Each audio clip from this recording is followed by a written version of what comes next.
Start किया जाए। Last lecture पर सेल साइकिल और सेल डिवीजन चैप्टर में फर्स्ट लेक्चर कंप्लीट हो गया था, जिसमें सेल साइकिल और उसके events G1 phase, S phase, G2 phase और M फेज में कौन कौन सी घटनाएं होती हैं, उनका सही सीक्वेंस क्या है, उनसे जुड़े क्वेश्चन कि डीएनए का कंटेंट कब कितना होगा, कब 2C होगा, कब 4C होगा, और क्रोमोसोम का नंबर कब 2n होगा या कब 4n होगा। तो 4n कभी नहीं होता है, 2n ही रहता है। इस टाइप के जितने जुड़े हुए सवाल थे वो हम लोग डिस्कस कर चुके हैं। इस चैप्टर में जो सेकंड हेडिंग है, जहां से मेन हम लोगों को सेल डिवीजन पढ़ना है, वो हेडिंग है एम फेज। ये वास्तव में माइटोटिक डिवीजन है और आज हम लोग इसी के बारे में डिस्कस करेंगे। तो हेडिंग डालें एम फेज।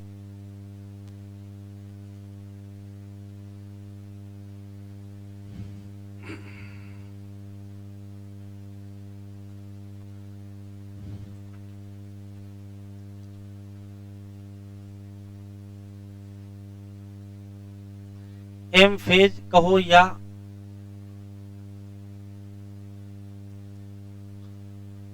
माइटोसिस फेज कहो, इसी का दूसरा नाम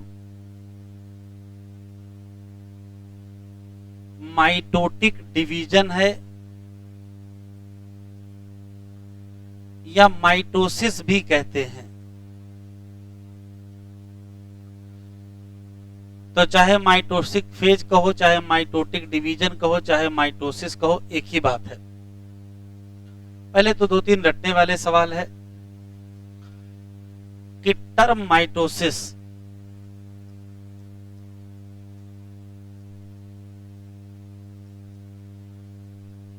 किस वैज्ञानिक ने दिया? तो आंसर देंगे फ्लेमिंग।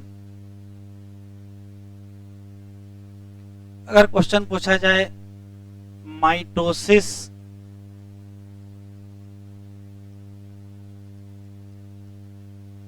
डिस्कवर या एक्सप्लेन, तो इसके दो आंसर हैं।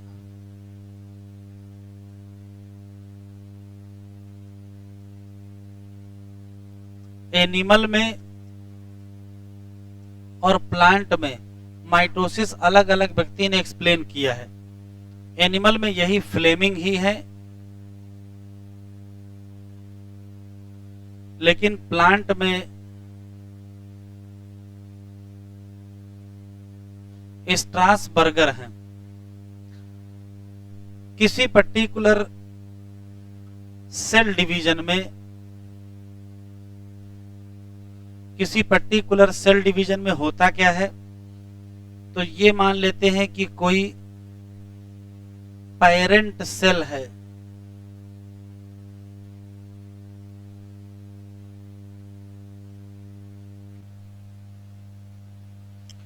इस सेल में जब डिवीजन होगा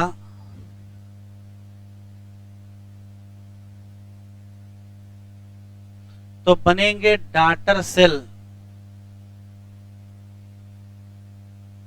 चाहे डॉटर सेल कहो चाहे प्रोजेनी सेल कहो, किसी पर्टिकुलर पेरेंट सेल में न्यूक्लियस होगा, डॉटर सेल में भी न्यूक्लियस होगा, और न्यूक्लियस में डीएनए होगा, जेनेटिक मटेरियल होगा, और क्रोमोसोम की संख्या के रेस्पेक्ट से पेरेंट सेल 2n होगी और जो डॉटर सेल होगी वो भी 2n होगी। कहने का मतलब है कि जब डिवीजन कंप्लीट हो जाएगा तो क्रोमोसोम का नंबर पेरेंट सेल और डॉटर सेल या प्रोजेनी सेल में सेम होगा। इसी नाते माइटोटिक डिवीजन का दूसरा नाम इक्वेशनल डिवीजन है। तो इसी को कहते क्या है? Equational division. और ऐसा क्यों कहते हैं? तो कहोगे number of chromosome in parent and progeny क्या होंगे, सेम नंबर मिलेगा। सेम नंबर का एक मतलब यह भी है कि जैसे अगर यहां n लोगे तो फिर प्रोजनी n मिलेगी, यहां 2n लोगे तो यहां 2n मिलेगी, अगर ये 4n ले लोगे तो यहां क्या हो जाएगी 4n, सेम नंबर मिलेगी। सामान्यतया क्या होता है कि पेरेंट सेल डिप्लॉयड होती है और डॉटर सेल डिप्लॉयड होती है। इतना लिख लो पहले।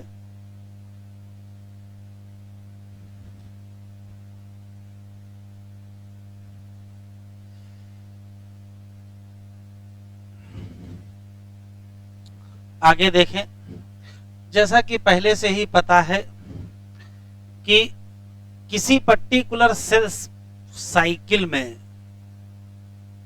क्या होता है, तो सेल साइकिल में दो ही फेज होती हैं, एक इंटरफेज और उसके बाद एम फेज। लेकिन थोड़ा और ध्यान से देखेंगे तो जो एम फेज है और इंटरफेज है उसके अंदर अलग अलग चीजें हैं। इंटरफेज में सबसे पहले G1 फेज होती है, फिर S फेज होती है और फिर G2। और अगर हम M फेज में जाएं तो पहले होती है कैरियोकाइनेसिस और उसके बाद होती है साइटोकाइनेसिस। थोड़ा और ध्यान से देखें तो कैरियोकाइनेसिस भी 4 भागों में बटी है। क्या, पहले होता है प्रोफेज, उसके बाद मेटाफेज, एनाफेज, टीलोफेज और फिर क्या साइटोकाइनेसिस। और इधर वही लिखेंगे G1 phase, S phase, G2 phase. तो अगर हम टोटल की बात करें तो टोटल स्थिति ये बन के तैयार हुई है कि पहले G1 फेज होगी, फिर S फेज होगी, फिर G2 होगी, फिर प्रोफेज, फिर मेटाफेज, फिर एनाफेज, फिर टीलोफेज और फिर क्या होगा साइटोकाइनेसिस होगा। ठीक, हमें चूंकि सिर्फ M फेज पढ़ना है तो अगर हम माइटोसिस की बात करें तो माइटोसिस में हम लोग पहले पढ़ेंगे कैरियोकाइनेसिस। और कैरियोकाइनेसिस का मतलब आपको पहले से ही पता है कि ये क्या है, न्यूक्लियर डिवीजन है।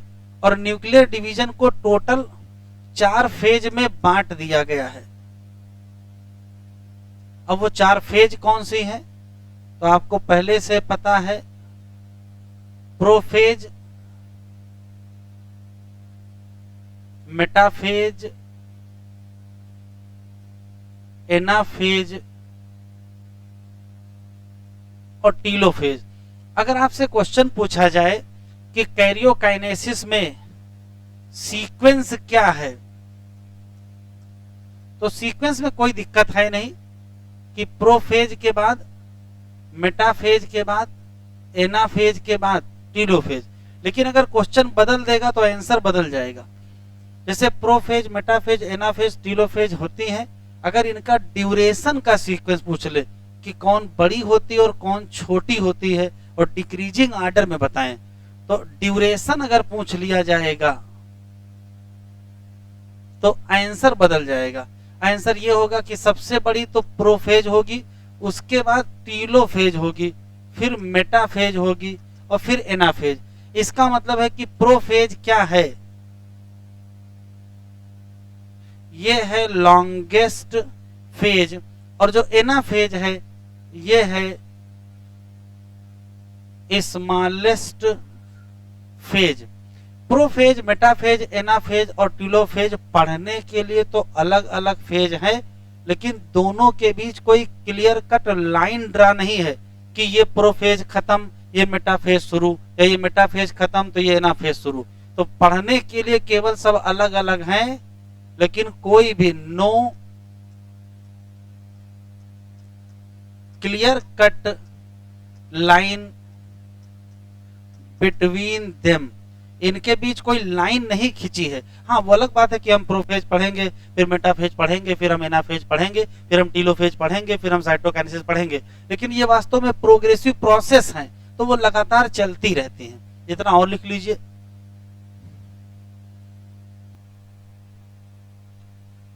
माइटोसिस या माइटोटिक डिवीजन पढ़ने से पहले कुछ क्वेश्चन हम लोग इंटरफेज के पढ़ लेते हैं, उसके बाद फिर कैरियोकाइनेसिस में प्रोफेज, मेटाफेज, एनाफेज और टीलोफेज पढ़ के साइटोकाइनेसिस पढ़ेंगे। जैसा कि हम लोगों को पहले से ही पता है कि इंटरफेज वो फेज है जब सेल प्रिपेयर करती है कि अब डिवीजन करना है। तो प्रिपरेशन में करना क्या होता है? तो दो मेन काम करने होते हैं, सेल की ग्रोथ करनी होती है और डीएनए का रेप्लिकेशन करना होता है। तो सेल की ग्रोथ करेंगे, डीएनए का रेप्लिकेशन करेंगे। सेल की ग्रोथ के लिए साइटोप्लाज्मिक ग्रोथ करेंगे। अब साइटोप्लाज्मिक ग्रोथ अगर करेंगे तो ऑर्गेनेल भी डबल कर लेंगे सारे, जैसे एंडोप्लाज्मिक रेटिकुलम है या गाल्जी कॉम्प्लेक्स है या एनिमल सेल है तो सेंट्रियोल भी क्या कर लेंगे, डबल कर लेंगे। ठीक है, फिर डीएनए का रेप्लिकेशन करेंगे। तो दो ही मेन काम होने हैं, सेल की ग्रोथ होना है, डीएनए का रेप्लिकेशन होना है। साइटोप्लाज्मिक ग्रोथ करेंगे, आरएनए का डुप्लीकेशन कर लेंगे। कोई सेल अगर इंटरफेज में है और उसको माइक्रोस्कोप से देखोगे तो जो दिखाई पड़ेगा क्या, भाई सेल है तो सेल मेम्ब्रेन तो होगी, कोई खास बात नहीं, लेकिन इसके अंदर न्यूक्लियस होगा। न्यूक्लियस जब इंटरफेज में दिखता है उसको इंटरफेज न्यूक्लियस कहते हैं। क्यों? अभी सेल डिवीजन पढ़ेंगे, न्यूक्लियस नहीं दिखाई पड़ेगा। तो यहाँ न्यूक्लियस अगर दिख रहा है, इसका मतलब क्या दिख रहा होगा, न्यूक्लियर मेम्ब्रेन होगी। तो इसी के अंदर क्या होंगे, इसी के अंदर न्यूक्लियोलस भी होगा, इसी के अंदर क्या होगा, क्रोमेटिन होगा। और इस सेल में बहुत सारे सेल ऑर्गेनेल दिख रहे होंगे, इवन सेंट्रियोल का हो चुका है, डुप्लीकेट हो चुका है।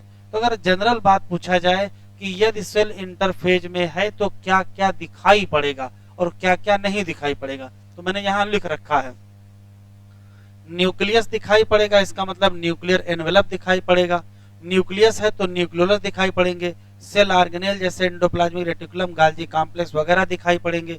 इवन न्यूक्लियस के अंदर क्रोमेटिन क्या होगा, विजिबल होगा, लेकिन क्रोमोसोम विजिबल नहीं होंगे। दो में से एक ही चीज दिखाई पड़ेगी, या तो क्रोमेटिन दिखाई पड़ेंगे या तो क्रोमोसोम दिखाई पड़ेंगे। अगर सेल डिवाइड नहीं कर रही है तो न्यूक्लियस दिखेगा, क्रोमेटिन दिखेगा, और अगर सेल डिवाइड कर रही है तो न्यूक्लियस नहीं दिखेगा, क्रोमेटिन भी नहीं दिखेगा, तो फिर दिखाई क्या पड़ने लगेंगे, क्रोमोसोम। ठीक है, तो इंटरफेज के बाद हम किस फेज में जाएंगे, प्रोफेज। तो हेडिंग डालें प्रोफेज और उस पर एक डायग्राम बना लीजिए, फिर एक्सप्लेन करते हैं।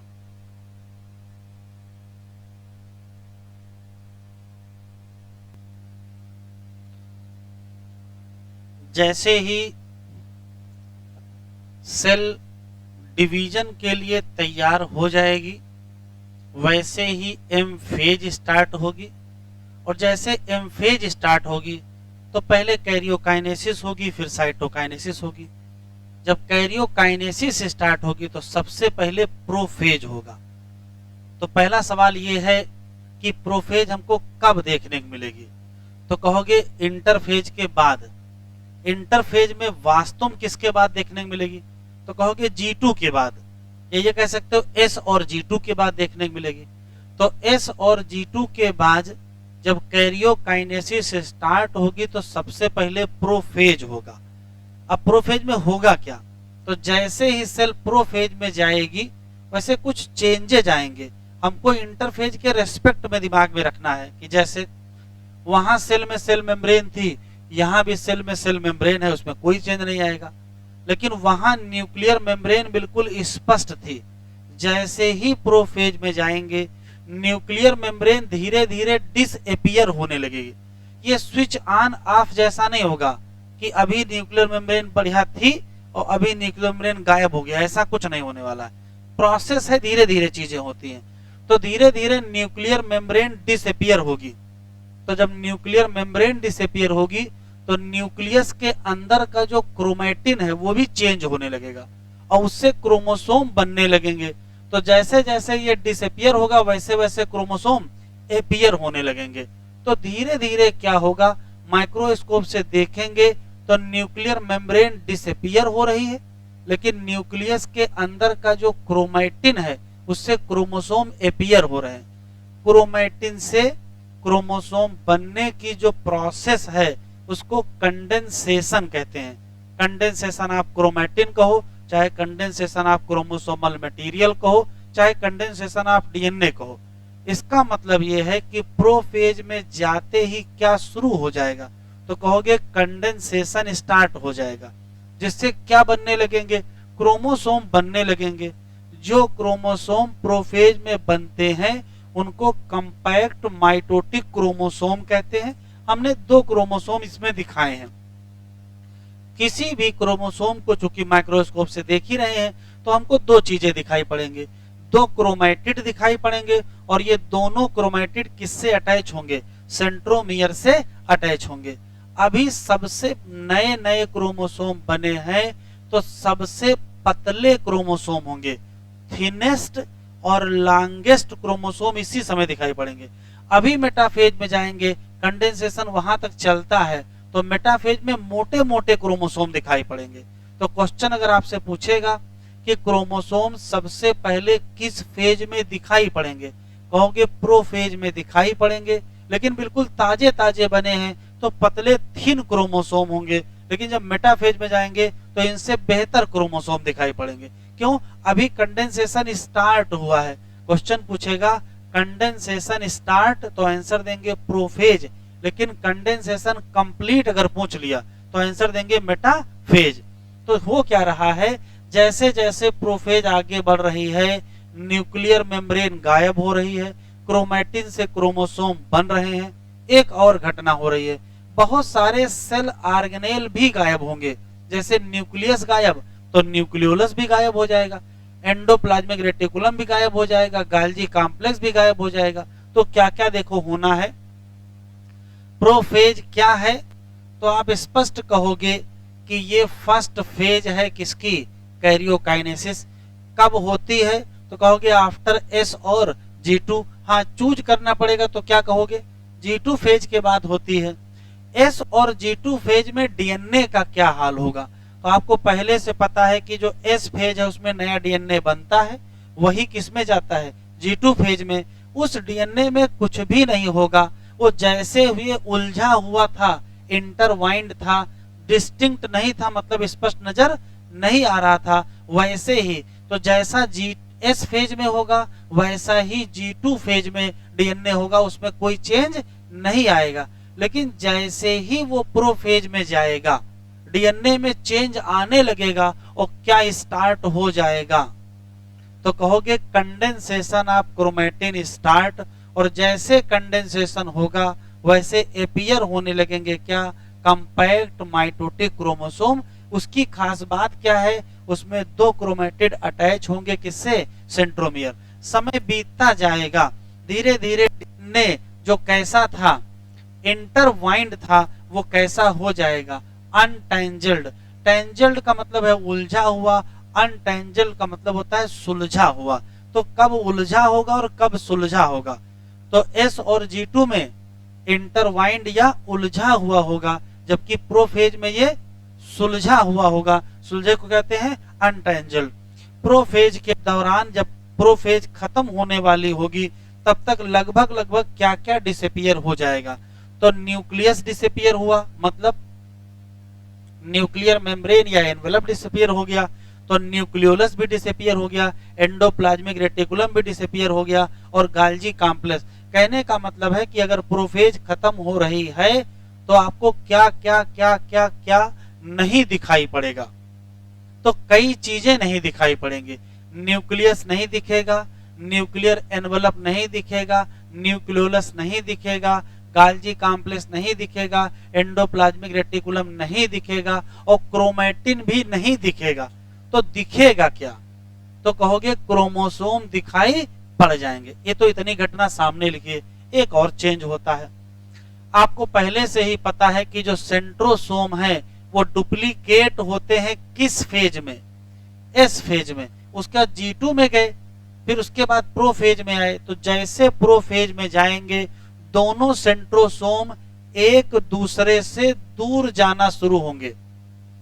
ये मान लेते इक्वेटर की लाइन है, तो यहाँ क्या होगा, तो यहाँ तो पोल होगा, तो ये वाला सेंट्रोसोम इस पोल की तरफ जाएगा, ये वाला सेंट्रोसोम इस पोल की तरफ जाएगा, सिर्फ जा रहा है, पहुंचा नहीं है। अगर ये पहुंच गया तो मेटाफेज में पहुंच जाएंगे। तो दूसरी जो इंपॉर्टेंट घटना हुई है कि duplicated centrosome move away from each other, और किधर की तरफ जा रहे हैं, तो आंसर देंगे पोल की तरफ जा रहे हैं। लेकिन जब ये पोल की तरफ बढ़ते हैं तो देखो होता क्या है, जैसे मान लेते हैं कि एक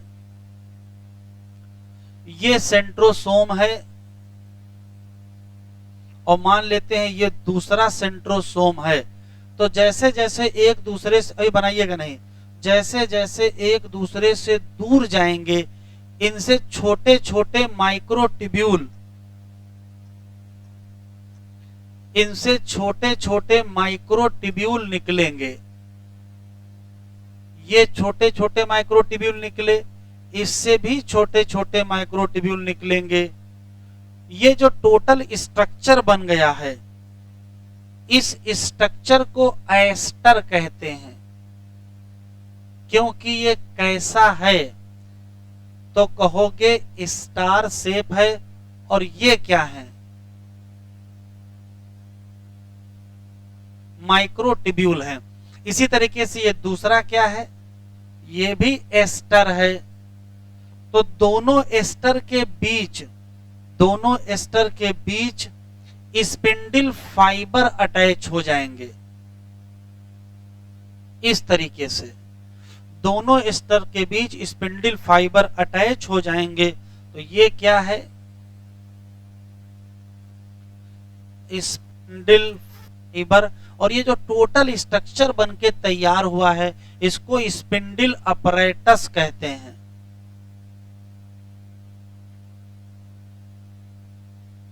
चाहे स्पिंडल अपरेटस कहो, चाहे इसको माइटोटिक अपरेटस भी कह सकते हैं। तो दूसरा जो इंपॉर्टेंट चेंज आया है कि जैसे जैसे सेंट्रोसोम दूर जाएंगे, छोटे छोटे माइक्रोट्यूब्यूल रेडिएट आउट होंगे, स्टार शेप स्ट्रक्चर बनेगा, नाम एस्टर। और दो एस्टर ले लो और ढेर सारे स्पिंडल फाइबर ले लो, मिला करके क्या कहते हो, माइटोटिक अपरेटस या स्पिंडल अपरेटस। तो जब प्रोफेज खत्म होगा तो आपके हाथ में सिर्फ दो चीजें आएंगी, एक तो क्रोमोसोम आपको मिल जाएंगे, और दूसरा स्ट्रक्चर आपको क्या मिल जाएगा, स्पिंडल अपरेटस या माइटोटिक अपरेटस। अब बना लीजिए, दो लाइनें पढ़ा लीजिए।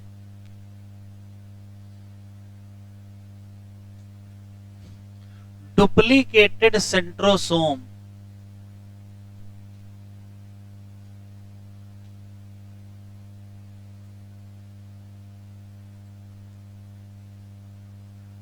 duplicated centrosome move away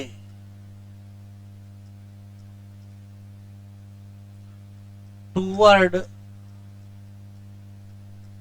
pole। एक तो ये काम होगा, दूसरा इन्हीं सेंट्रोसोम से क्या बन जाएंगे, स्मॉल माइक्रोट्यूब्यूल रेडिएट आउट, और उसका रिजल्ट क्या होगा, बन जाएगा एस्टर। किसी एक एस्टर में क्या होता है, तो कहोगे सेंटर में सेंट्रोसोम होगा और चारों तरफ छोटी छोटी माइक्रोट्यूब्यूल होंगी। फिर क्या होगा, दो ले लो क्या, एस्टर, और क्या ले लो, स्पिंडल फाइबर ले लो, तो क्या बन जाएगा, तो कहोगे स्पिंडल अपरेटस, या इसी को माइटोटिक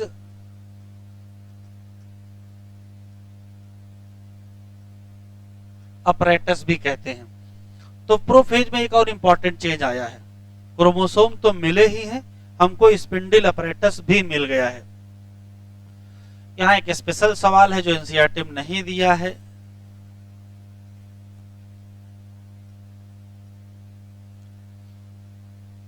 प्लांट सेल में तो सेंट्रोसोम होते नहीं हैं, तो प्लांट सेल में जब सेंट्रोसोम नहीं होगा तो माइटोसिस को कहते हैं एसेंट्रिक माइटोसिस। जबकि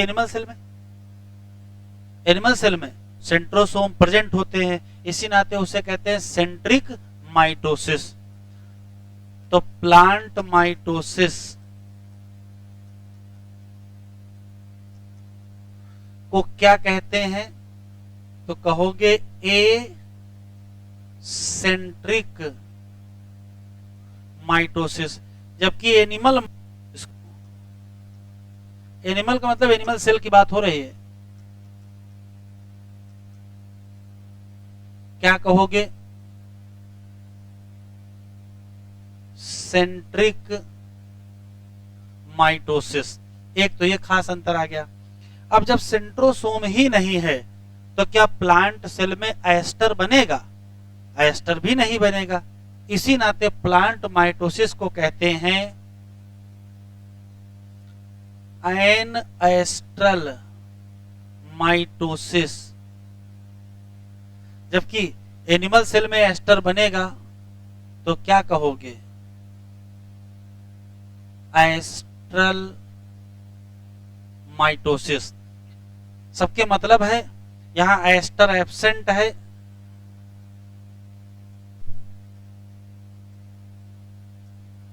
और यहां एस्टर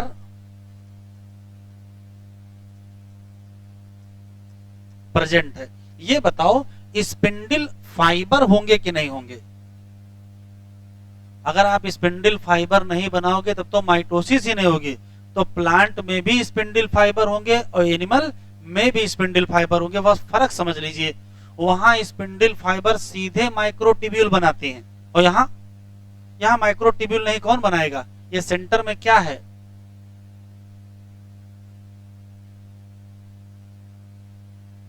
सेंट्रोसोम है। तो एक सेंट्रोसोम नहीं होंगे, दो सेंट्रोसोम होंगे ना, चूंकि डुप्लीकेट हो चुके हैं। तो एक सेंट्रोसोम ले लीजिए, छोटे छोटे माइक्रोट्यूब्यूल ले लीजिए। स्ट्रक्चर का नाम क्या हो गया? एस्टर। तो एस्टर ले लीजिए, स्पिंडल फाइबर ले लीजिए, स्पिंडल अपरेटस बन गया।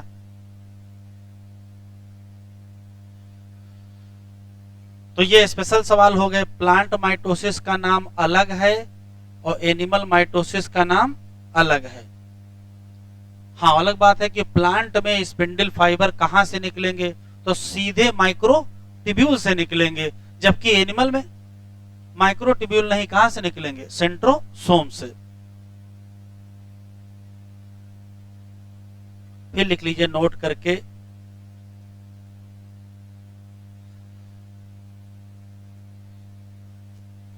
प्लांट सेल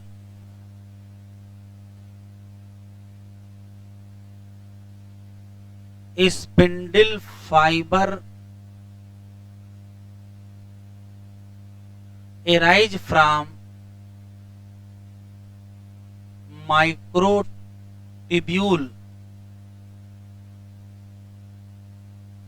नॉट कहां से? सेंट्रोसोम।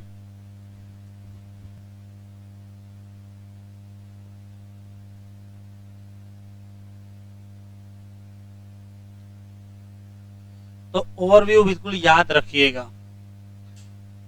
प्रोफेज में क्या क्या गायब हो गया और प्रोफेज के अंत में क्या क्या हमको मिल गया। तो गायब होने में कई चीजें हैं। न्यूक्लियस, न्यूक्लियर एनवेलप, न्यूक्लियोलस और गाल्जी कॉम्प्लेक्स, एंडोप्लाज्मिक रेटिकुलम और क्रोमेटिन सब हो गए गायब। तो मिला क्या? क्रोमोसोम मिले और दूसरी चीज हमको क्या मिली? स्पिंडल अपरेटस मिला।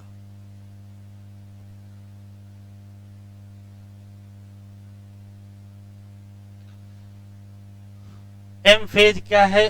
मोस्ट ड्रामेटिक पीरियड है। इसको हाईलाइट कर लीजिए, जरा बढ़ा लीजिएगा कॉपी में। और इस दौरान क्या होता है? तो मेजर रीऑर्गेनाइजेशन होता है। क्या? ऑल कंपोनेंट ऑफ सेल, मतलब ऑर्गेनेल इधर उधर थोड़ा मूव करते हैं। ये खास बात है। Number of chromosome in parent and progeny क्या होंगे? सेम। इसी नाते इसका दूसरा नाम क्या पड़ गया? Equational division. कह रहा कन्वीनियंस के लिए, अपनी सुविधा के लिए माइटोसिस को 4 स्टेज ऑफ कैरियोकाइनेसिस में बांटा गया है। लेकिन कह रहे इस बात को अच्छे से समझ लीजिए कि क्या है, ये प्रोग्रेसिव प्रोसेस है और कोई वेरी क्लियर कट लाइन यहां ड्रा नहीं है। प्रोफेज, मेटाफेज, एनाफेज, टीलोफेज, 4 तो फेज हो गई। अब हमको पढ़ना क्या है, प्रोफेज। प्रोफेज क्या है तो कहोगे फर्स्ट फेज ऑफ कैरियोकाइनेसिस। किसके बाद होती है, फॉलोज लिखा है, किसके बाद होती है तो कहोगे एस और G2 फेज। और ये दोनों कौन सी फेज हैं, इंटरफेज की हैं। ये देखो यहाँ स्पेशल कहानी लिखी है, कह रहा है एस और G2 फेज में क्या हुआ, तो जो नया डीएनए बना था, इससे आप कंफ्यूज ना हो जाइएगा कि G2 फेज में डीएनए बना दीजिएगा।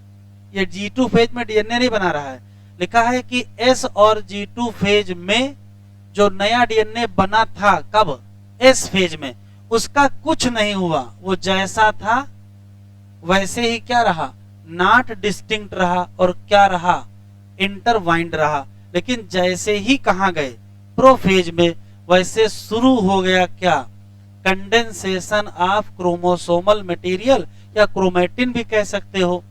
रिजल्ट क्या होगा कि जो क्रोमोसोमल मटेरियल है या डीएनए है वो कैसा हो जाएगा, अनटेंजल्ड हो जाएगा ड्यूरिंग द प्रोसेस ऑफ क्या, तो कहोगे क्रोमेटिन कंडेंसेशन। सेंट्रोसोम जो डुप्लीकेट हुए थे किस दौरान, एस फेज, अब ये मूव करेंगे टुवर्ड द अपोजिट पोल। जब कंप्लीट होगी प्रोफेज तो हमको 2 चीजें स्पष्ट नजर आएंगी। क्या देखो, पहला सवाल है कि क्रोमोसोमल मटेरियल या क्रोमेटिन कंडेंस हो करके क्या बना लेगी, कंपैक्ट माइटोटिक क्रोमोसोम। और क्रोमोसोम की खास बात यह होगी कि इसमें 2 क्या मिलेंगे, क्रोमेटिड मिलेंगे जो अटैच होंगे कहां, सेंट्रोमियर, बात खत्म। दूसरी खास बात, सेंट्रोसोम जो डुप्लीकेट हुए थे इंटरफेज के एस फेज में, उनकी खास बात है कि वो मूव करेंगे किधर की तरफ, पोल की तरफ। ईच सेंट्रोसोम, जैसे किसी सेंट्रोसोम में 2 बातें होती हैं, किसी सेंट्रोसोम में 2 सेंट्रियोल होते हैं, ये है टोटल सेंट्रोसोम। और यहां से ये निकलेंगे ऐसे ऐसे, ये स्ट्रक्चर बनेगा, इसको स्टर कहेंगे। लिखा है ईच सेंट्रोसोम, इस सेंट्रोसोम में 2 सेंट्रियोल होंगे, रेडिएट आउट क्या, माइक्रोट्यूब्यूल। इस टोटल स्ट्रक्चर का नाम क्या पड़ गया, एस्टर। फिर क्या कह रहा है, 2 क्या ले लो, 2 क्या ले लो, एस्टर ले लो, और साथ में क्या ले लो, स्पिंडल फाइबर्स ले लो, तो क्या बनेगा, माइटोटिक अपरेटस।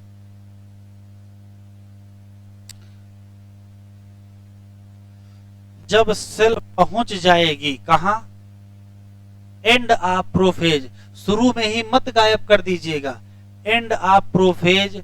और कहां देखो, माइक्रोस्कोप से देखो तो क्या नहीं दिखाई पड़ेगा, तो ना तो गाल्जी कॉम्प्लेक्स दिखाई पड़ेंगे, ना तो एंडोप्लाज्मिक रेटिकुलम दिखाई पड़ेगा, ना तो न्यूक्लियोलस दिखाई पड़ेगा, ना तो न्यूक्लियर एनवेलप। और अगर एनवेलप नहीं दिखाई पड़ा तो क्या नहीं दिखाई पड़ेगा, न्यूक्लियस भी दिखाई नहीं पड़ेगा। डायग्राम देखो, 2 डायग्राम यहाँ बने, कोई यहाँ बहुत सारे डायग्राम हैं, इतने सारे डायग्राम बने हैं, एग्जामिनर करेगा कोई एक डायग्राम आपको दे देगा, आपसे पूछ लेगा कि ये कौन सी फेज है, तो पहचानिएगा। 2 डायग्राम प्रोफेज के देख लीजिए, यहां लिखा है अर्ली प्रोफेज, यहां लिखा है लेट प्रोफेज, कैसे पहचानोगे, तो देखो दिख रहा है यहाँ न्यूक्लियर मेम्ब्रेन बहुत ज्यादा टूटी फूटी बनी है, और यहाँ सर्कल थोड़ा बेहतर बना हुआ, टूट तो यहाँ भी रही है लेकिन उससे ज्यादा यहाँ टूट गई है। और देखो यहाँ क्रोमोसोम पतले पतले बने हैं, उससे बेहतर क्रोमोसोम इस फेज में बने हैं। तो चाहे क्रोमोसोम देख के पहचान लीजिएगा, चाहे न्यूक्लियर मेम्ब्रेन देख के पहचान लीजिएगा, लेकिन पहचान जरूर लीजिएगा ये कौन सी फेज है, अर्ली प्रोफेज, और ये कौन सी है, लेट प्रोफेज। हेडिंग डालिए मेटाफेज और डायग्राम बनाइए।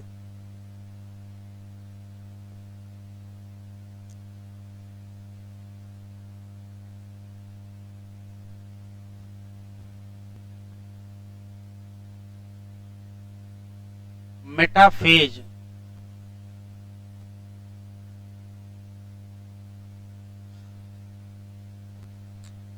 प्रोफेज से मेटाफेज जाएंगे तो कैसे पता चलेगा कि प्रोफेज समाप्त हो चुकी है और मेटाफेज शुरू हो चुकी है? तो इसके दो पैरामीटर हैं। पहला तरीका है कि जैसे ही न्यूक्लियस की मेम्ब्रेन पूरी तरीके से गायब हो जाए, मान लेते हैं मेटाफेज शुरू। इसका दूसरा ऑप्शन है, अगर न्यूक्लियस की मेम्ब्रेन पूरी तरीके से गायब होगी तो जो क्रोमोसोम है फिर वो साइटोप्लाज्म में नजर आएंगे। तो बात एक ही है। तो अगर क्वेश्चन पूछा जाए कि कैसे पता चला कि प्रोफेज खत्म या मेटाफेज शुरू, तो उसके दो तरीके हैं। या तो कहो कंप्लीट डिसइंटीग्रेट, पूरी तरीके से न्यूक्लियर मेम्ब्रेन गायब हो जाए, या ये भी कह सकते हो कि क्रोमोसोम है वो कहाँ नजर आए, साइटोप्लाज्म में नजर आए। वो तभी नजर आएंगे जब न्यूक्लियर मेम्ब्रेन गायब हो जाएगी। तो दो घटनाएं ये हो गई। अब सवाल यह है कि अगर क्रोमोसोम नजर आ जाएगा यहाँ, तो माइक्रोस्कोप से देखेंगे तो देखिए कंडेंसेशन स्टार्ट हुआ था प्रोफेज में, लेकिन धीरे धीरे कंडेंसेशन बढ़ता है। तो जैसे जैसे समय बीतेगा क्रोमोसोम मोटे होते जाएंगे, और जितने बढ़िया मोटे होंगे उतनी बढ़िया स्पष्ट नजर आएंगे। तो जैसे जैसे आगे बढ़ेंगे कंडेंसेशन ऑफ क्रोमोसोमल मटेरियल यहाँ क्या होगा, कंप्लीट। अगर कंप्लीट कहेगा तो मेटाफेज और स्टार्ट कहेगा तो प्रोफेज। अब ये अगर कंप्लीट होगा तो क्रोमोसोम आसानी से क्या करेंगे, दिखाई पड़ जाएंगे।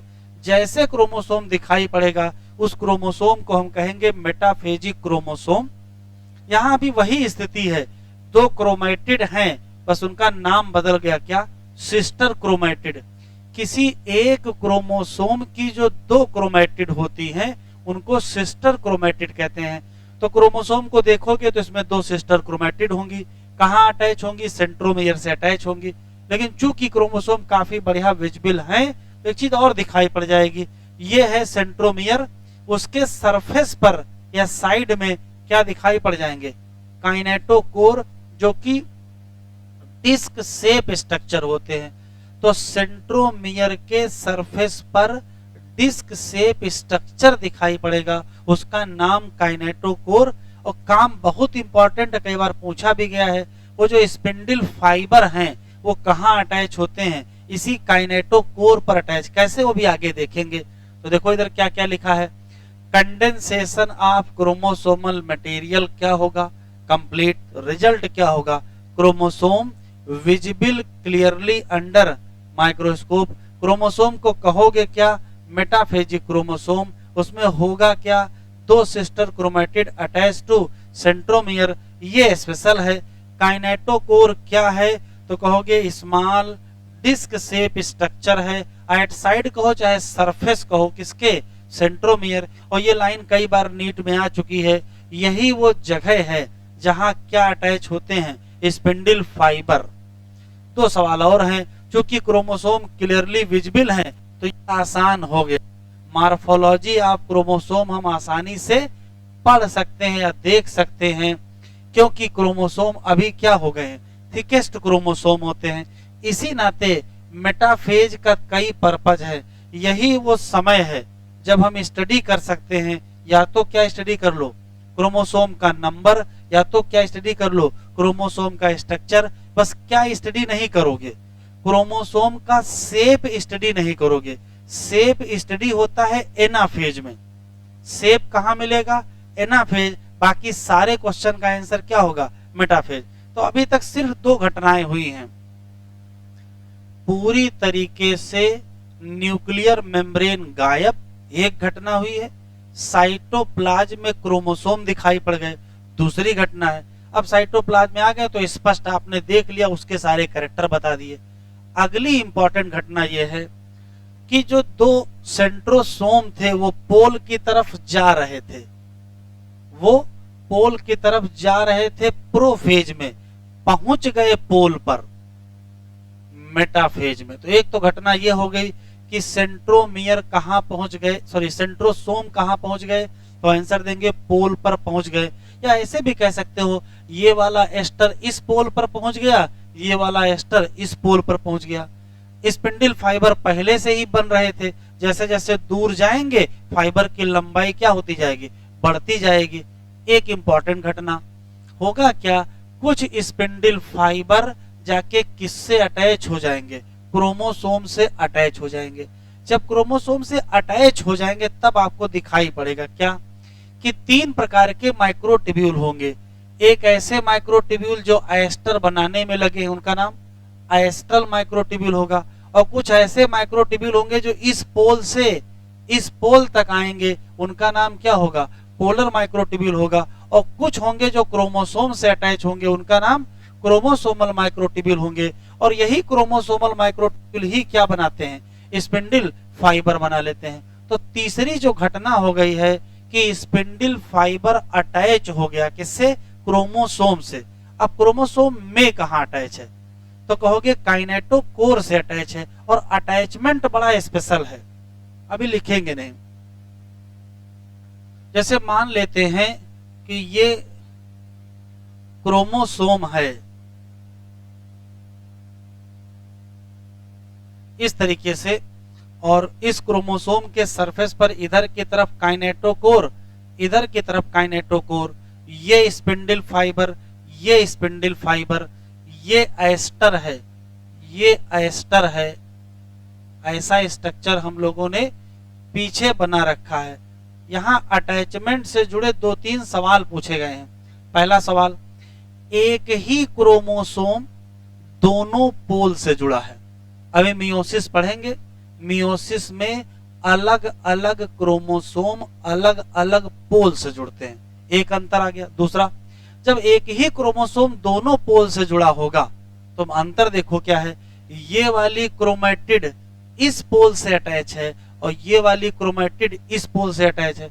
अभी हम लोग जाएंगे मियोसिस, वहां दोनों सिस्टर क्रोमेटिड एक पोल से अटैच होती हैं, जबकि यहाँ क्या है, एक क्रोमेटिड एक पोल से और दूसरी क्रोमेटिड दूसरे पोल से। ये एनसीईआरटी में लिखा हुआ है।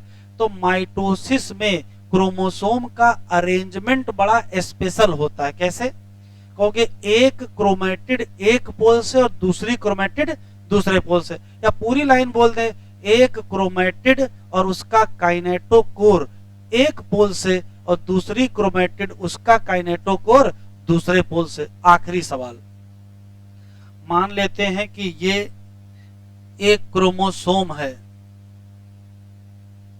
और ये दूसरा क्रोमोसोम है। ध्यान से सुनेंगे, और ये पोल से अटैच हैं। तो देखो, ये क्रोमोसोम थोड़ा ऊपर है, ये क्रोमोसोम थोड़ा नीचे है। तो ऐसा किया जाए कि इस क्रोमोसोम को नीचे खींच लिया जाए, ये भी तो ऐसे अटैच होगा, और इस क्रोमोसोम को थोड़ा ऊपर खींच लिया जाए तो क्या हो जाएगा, तो लाइन में आ जाएंगे। तो देखिए, आखिरी घटना होनी है। स्पिंडल फाइबर के अटैचमेंट होने के बाद सारे क्रोमोसोम को मूव कराया जाता है, चाहे जहां फैले हो उससे कोई मतलब नहीं, सब लोग सेंटर में आए। अगर कोई ऊपर की तरफ है तो नीचे में आके सेंटर पर हो जाएगा, और कोई नीचे की तरफ है तो ऊपर जाके क्या हो जाएगा, सेंटर हो जाएगा। यहां देखो, सारे क्रोमोसोम सेंटर में आ गए हैं। तो जो ये लाइन होती है, ये लाइन, इस लाइन को इक्वेटर कहेंगे। क्या कहेंगे, इक्वेटर कहेंगे। तो सारे क्रोमोसोम मूव करेंगे किधर की तरफ, कहोगे सेंटर ऑफ सेल की तरफ जाएंगे। और सब लोग कहां पहुंच जाएंगे, कहोगे इक्वेटर पर पहुंच जाएंगे। वह लाइन जिसमें सारे क्रोमोसोम अरेंज होते हैं, इसको कहते हैं मेटाफेजिक प्लेट। तो इक्वेटर को ही क्या कहा जाएगा, मेटाफेजिक प्लेट। तो घटनाएं देखो कौन कौन सी हुई, 5 घटनाएं हैं। पहले न्यूक्लियर मेम्ब्रेन गायब, साइटोप्लाज्म में क्रोमोसोम आ गए, दूसरी घटना। तीसरा, सेंट्रोसोम पोल पर पहुंच गए। चौथा, स्पिंडल फाइबर क्रोमोसोम से अटैच हो गए। और पांचवा, क्रोमोसोम मूव किए, कहां से, कहीं भी रहे होंगे, आना कहां है, सेंटर ऑफ सेल, या कहोगे इक्वेटर ऑफ स्पिंडल फाइबर या स्पिंडल अपरेटस पर आएंगे और सब लोग एक लाइन में खड़े हो जाएंगे, उसी को कहेंगे मेटाफेजिक प्लेट।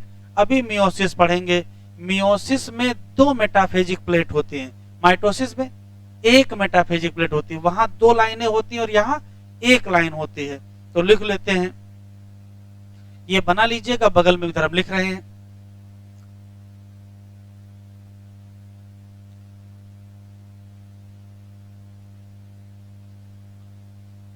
ये नहीं बनाना है, सेंट्रोसोम पहुंच जाएगा,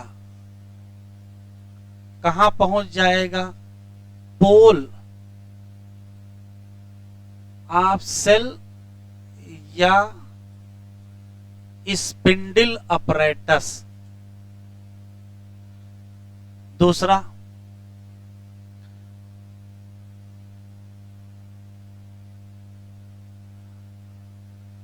spindle fibre attach to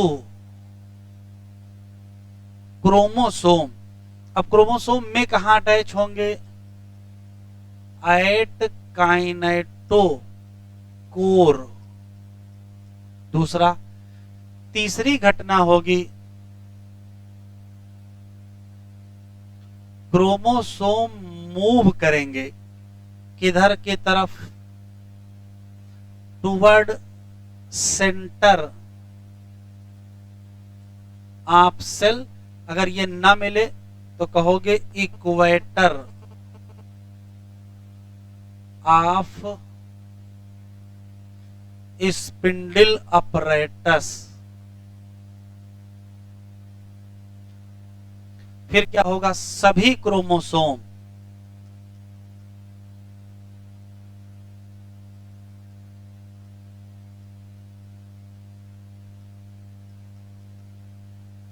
align हो जाएंगे, कहां,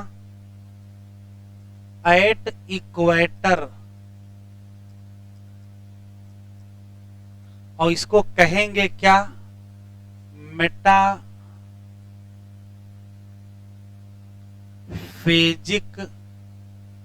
प्लेट। क्रोमोसोम का मेटाफेजिक प्लेट पर एलाइन हो जाने को, एलाइनमेंट को कहते हैं कॉन्ग्रेशन।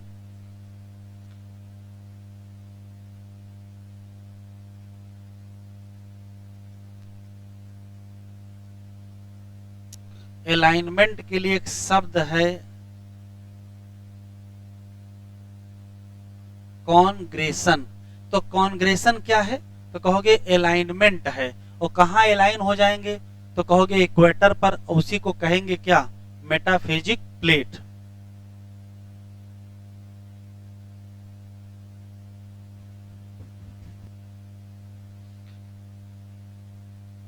एनसीईआरटी खोलें, ये याद रखेंगे,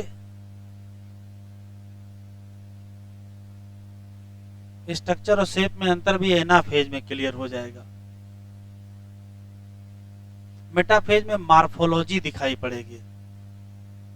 मार्फोलॉजी मतलब जैसा ऊपर से क्रोमोसोम दिख रहा है, शेप, चार शेप हैं, V shape, I shape, L shape, J shape. ये शेप मेटाफेज में दिखाई नहीं पड़ते हैं, ये शेप एनाफेज में दिखाई पड़ेंगे। तो अभी एनाफेज में क्लियर होगा कैसे दिखाई पड़ेगा शेप।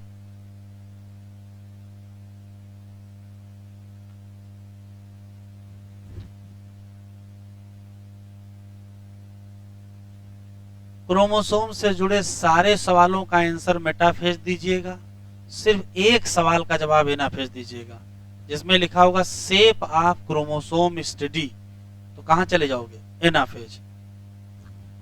एनसीईआरटी खोले,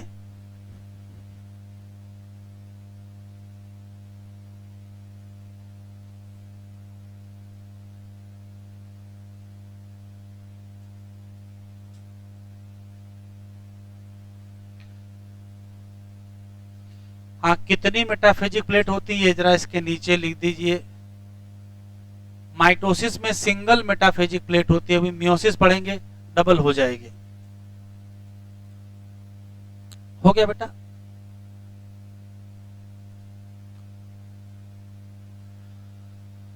सबसे ज्यादा मेटाफेज में ही लिखा है,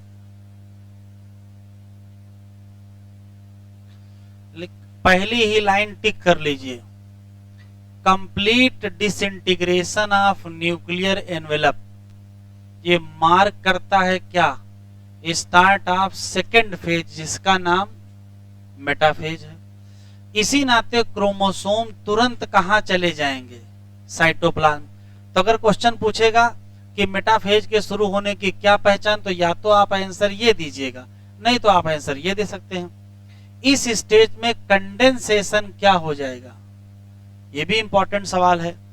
इसी नाते जो क्रोमोसोम है वो क्लियरली ऑब्जर्व होंगे under the microscope.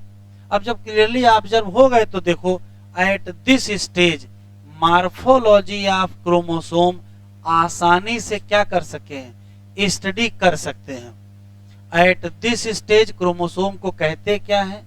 Metaphasic chromosome बना किसका होता है? दो सिस्टर क्रोमैटिड। होल्ड किससे होते हैं? तो पहले से ही पता है, सेंट्रोमियर। ये टिक कर लो। छोटा सा disc shape structure surface of centromere पर है, बस नाम उसका काइनेटोकोर। और काम, यही वो जगह है जहां क्या होता है? Site of attachment of spindle fibre to chromosome. Spindle fibre कहां अटैच होते हैं? तो कहोगे क्रोमोसोम से अटैच होते हैं। क्रोमोसोम में कहां अटैच होते हैं? तब आप कहोगे काइनेटोकोर से। अटैचमेंट होने के बाद क्रोमोसोम मूव करेंगे पोजीशन, और किस पोजीशन में आएंगे? कहां आएंगे? Centre of cell. Hence metaphase is characterized by, सारे क्रोमोसोम कहां लाई कर जाएंगे? इक्वेटर। अटैचमेंट देखो बड़ा स्पेशल है। One of chromosome connected by kinetochore to spindle fibre from, कहां से? एक पोल से। जबकि जो सिस्टर क्रोमेटिड होगा उसका जो काइनेटोकोर होगा, उसका जो स्पिंडल फाइबर होगा, वो कहां से अटैच होगा? दूसरे पोल से। ये याद रखिएगा, अटैचमेंट बड़ा स्पेशल है। अभी मियोसिस पढ़ेंगे। मियोसिस में पूरा एक क्रोमोसोम एक पोल से और दूसरा क्रोमोसोम दूसरे पोल से, और यहाँ एक ही क्रोमोसोम दोनों पोल से अटैच है। अब एक ही क्रोमोसोम को अगर दोनों पोल से अटैच करोगे तो क्या करोगे? एक क्रोमेटिड एक पोल से, दूसरी क्रोमेटिड दूसरे पोल से।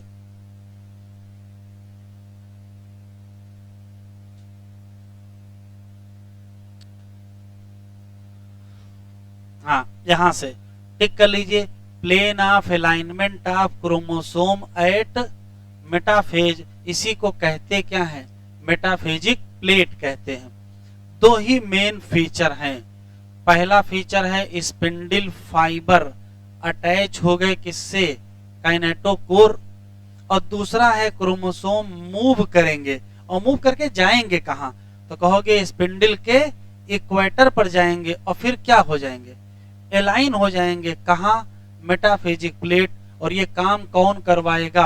आंसर देंगे स्पिंडल फाइबर, जो किससे अटैच थे? पोल से। डायग्राम देखो, पहचान लोगे। देखिए यहाँ ऊपर नीचे क्रोमोसोम बने हैं, लाइन में नहीं बने हैं, तो पहचान लेंगे क्या है?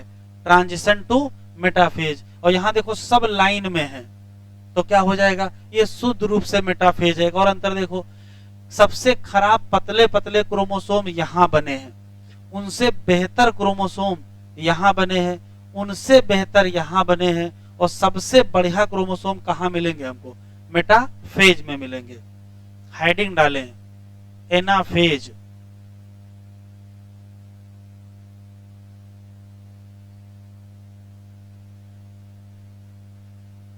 एनाफेज जरा देख लीजिए, फिर बनाइएगा डायग्राम। देखिए होता क्या है कि जैसे मान लेते हैं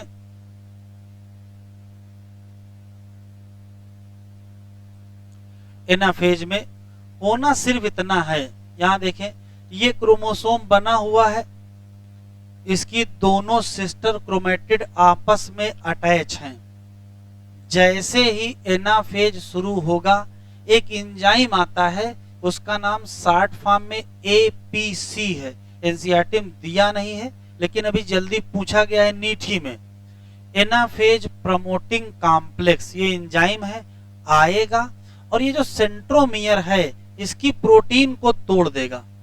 जैसे सेंट्रोमियर की प्रोटीन टूटेगी दोनों क्रोमेटिड अलग हो जाएंगे।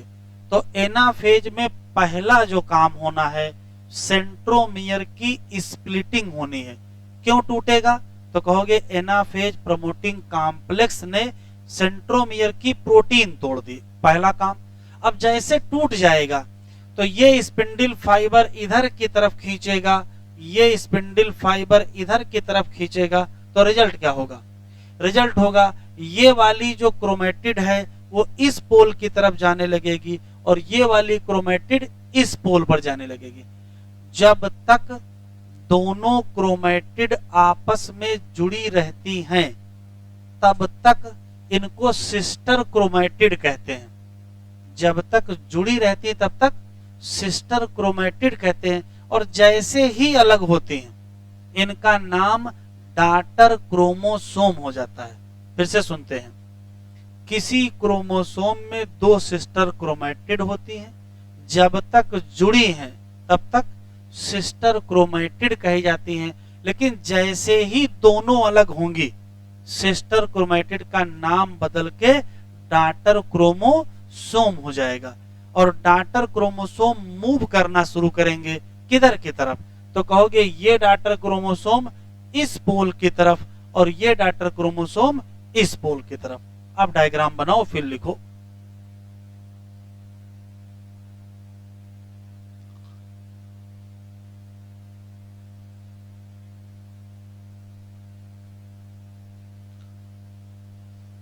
मान लेते हैं कि सेंट्रोमियर की स्प्लिटिंग हो चुकी है और क्रोमेटिड अलग हो चुके हैं।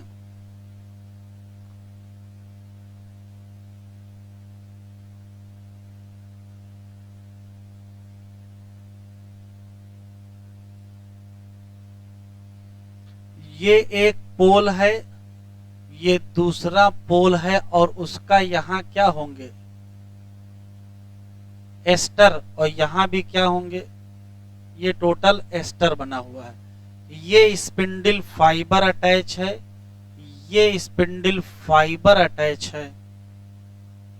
हो ये रहा है कि ये स्पिंडल फाइबर इधर छोटे हो रहे हैं, ये इधर छोटे हो रहे हैं, ये इधर छोटे हो रहे हैं और ये इधर छोटे हो रहे हैं। रिजल्ट में क्या होगा तो पहले से ही पता है।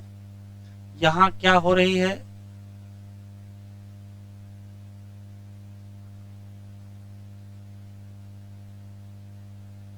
Shortening of spindle fibre. Result में हो रहा है कि जो डॉटर क्रोमोसोम है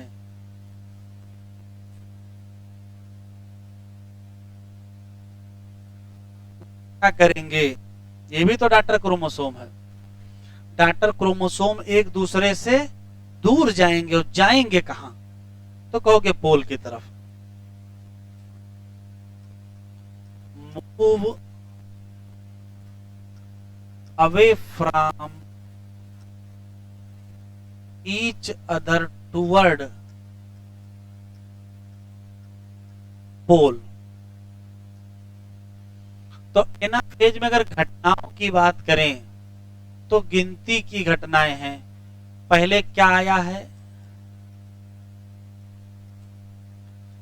एनाफेज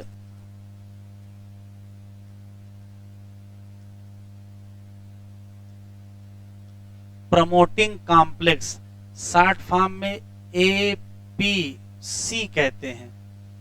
ये क्या कर देगा? तोड़ देगा, ब्रेक सेंट्रोमियर प्रोटीन। रिजल्ट में क्या होगा?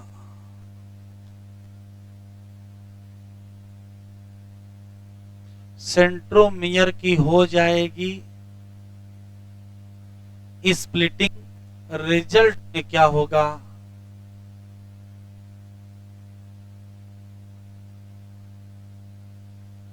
सिस्टर क्रोमैटिड सेपरेट हो जाएंगे। और जैसे ही सेपरेट होंगे, जब तक जुड़े थे सिस्टर क्रोमैटिड, और सेपरेट होते ही क्या हो जाएंगे?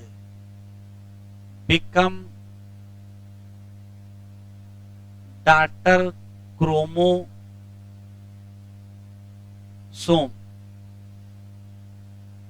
फिर क्या होगा?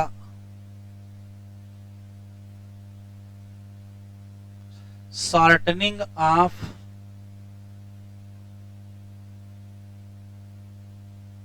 स्पिंडल फाइबर, उसका रिजल्ट होगा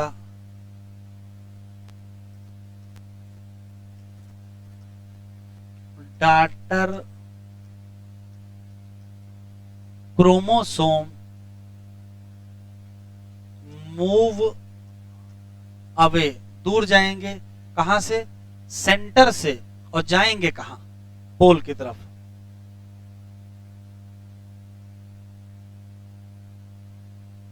सेंटर टूवर्ड पोल, सेंटर से पोल की तरफ जाएंगे।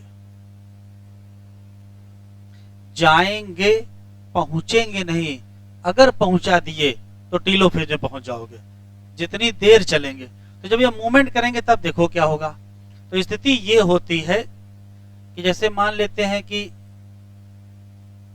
ऐसे बना हुआ है और ये रस्सी इसको इधर खींच रही है, तो कौन सा शेप दिख रहा है? तो ये वी शेप है। और अगर ये थोड़ा सा छोटा होता इतना तो ये एल शेप हो जाता, ये और छोटा होता तो ये जे शेप हो जाता है, और ये बहुत छोटा होता तो ये आई शेप हो जाएगा। तो जब मूव करेंगे तो जैसे हमको देखिए, सेंट्रोमियर आगे आगे चलेगा, आर्म पीछे हो जाएंगे। सेंट्रोमियर आगे आगे चलेगा और आर्म पीछे हो जाएंगे, और तभी दिखाई पड़ जाएगा शेप।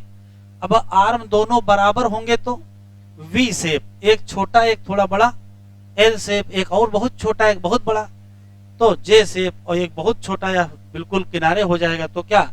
I shape. तो जब मूवमेंट होगा तो ये याद रखिएगा, एनसीईआरटी में लिखा है कि जो सेंट्रोमियर है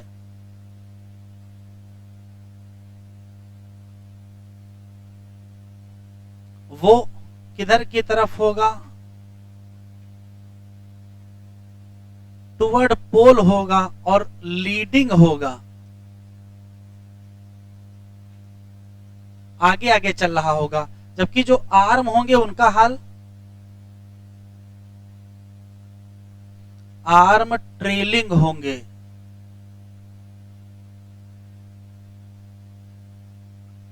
तो शेप तभी दिखाई पड़ेगा जब आर्म पीछे जाएंगे।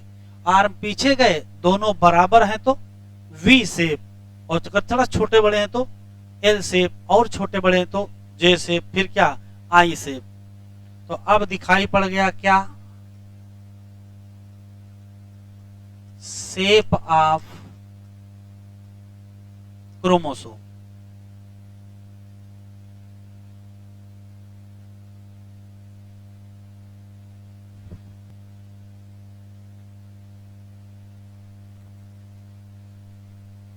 लिख लो,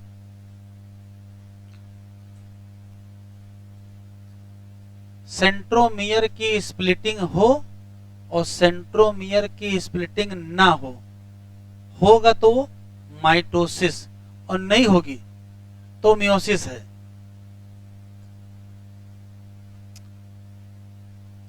सबसे आखिरी में कंपेयर के सवाल इकट्ठा लिखा देंगे।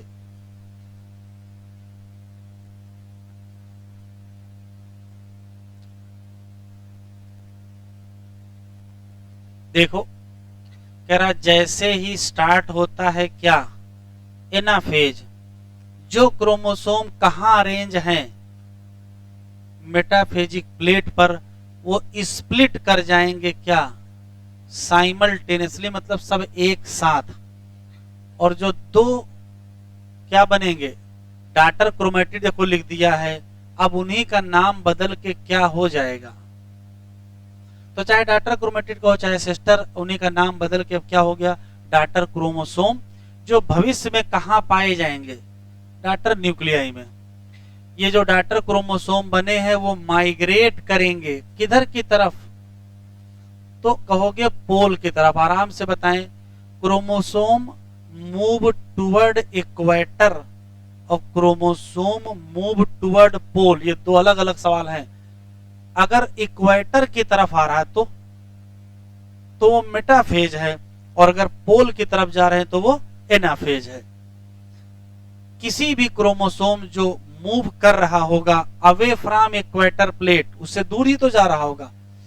किसी भी क्रोमोसोम में जो सेंट्रोमियर होगा उसका दिशा किधर की तरफ होगी, पोल की तरफ होगी, और इसी नाते वो क्या होगा, लीडिंग होगा, जबकि जो आर्म होंगे वो पीछे पीछे ट्रेलिंग बिहाइंड होंगे। इसी नाते एनाफेज की पहचान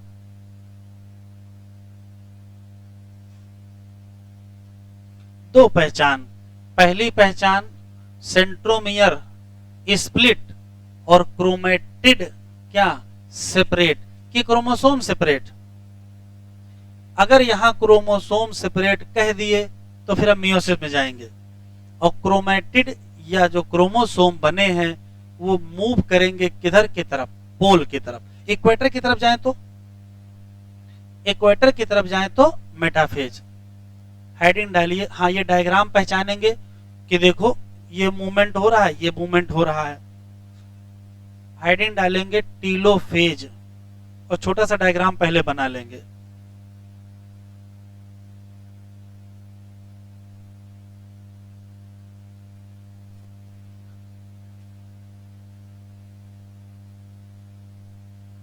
टीलोफेज,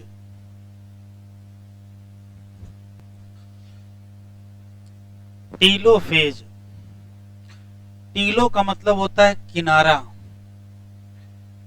इसी नाते ये है फाइनल स्टेज ऑफ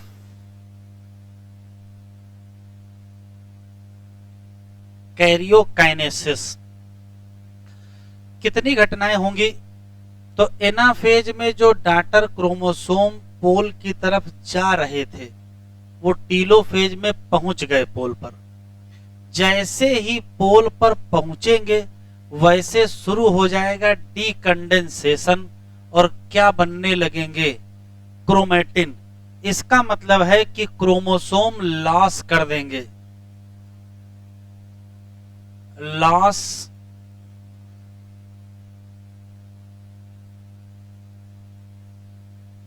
इंडिविजुअलिटी, वो जो डिस्क्रीट यूनिट के फॉर्म में थे वो नहीं पाए जाएंगे।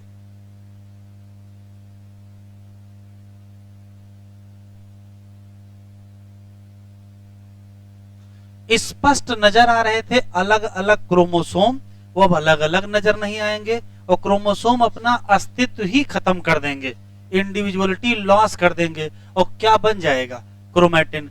तो दोनों पोल पर क्या इकट्ठा हो जाएगा, क्रोमेटिन। ये स्विच ऑन स्विच ऑफ जैसा नहीं होगा, पहले क्रोमोसोम पहुंचेंगे, फिर धीरे धीरे डिकंडेशन होगा, तो धीरे धीरे क्रोमेटिन बनेगा। और जब ये हो रहा होगा, क्रोमोसोम से क्रोमेटिन बन रहे थे, तभी धीरे धीरे उनके बाहर बाहर क्या बनने लगेगा, न्यूक्लियर मेम्ब्रेन बनने लगेगी। तो हम कहेंगे दो क्या बन रही हैं, दो डाटर न्यूक्लियस या डाटर न्यूक्लियाई भी कहते हैं। तो क्रोमेटिन इकट्ठा हो जाएगा, डाटर न्यूक्लियाई एपियर होंगी, क्योंकि क्या एपियर हुआ है, न्यूक्लियर मेम्ब्रेन एपियर हुआ है, और री एपियरेंस सब कुछ वापस आ गया, न्यूक्लियस वापस आ गया, न्यूक्लियोलस वापस आ गया, एंडोप्लाज्मिक रेटिकुलम वापस आ गए, गाल्गी कॉम्प्लेक्स वापस आ गए। तो क्या गायब हो गए, तो कहोगे क्रोमोसोम क्या हो गए, गायब हो गए। भाई जब प्रोफेज हुआ था तो सब गायब हुआ था, तो क्रोमोसोम आया था, और अभी क्रोमोसोम ही गायब हुआ है, तो सब चीज क्या हो जाएगी, रीअपियर हो जाएगी। तो क्वेश्चन पूछेगा क्या क्या रीअपियर हुआ और क्या क्या डिसअपियर। तो डिसअपियर एक ही चीज हुई क्या, क्रोमोसोम खत्म हुए हैं और उसकी जगह इतनी चीजें हमको मिल गई है। न्यूक्लियस मिल गया, न्यूक्लियोलस मिल गया, एंडोप्लाज्मिक रेटिकुलम मिल गया, गाल्जी कॉम्प्लेक्स मिल गया, इवन क्या मिल गया, क्रोमैटिन मिल गया। और ये फाइनल स्टेज है क्या, कैरियोकाइनेसिस। क्रोमोसोम ने अपनी इंडिविजुअलिटी, अपना अस्तित्व ही क्या कर दिया, लॉस कर दिया, और क्या बन गए, तो आंसर देंगे क्रोमैटिन। देखो एनसीईआरटी में कैसे लिखा है,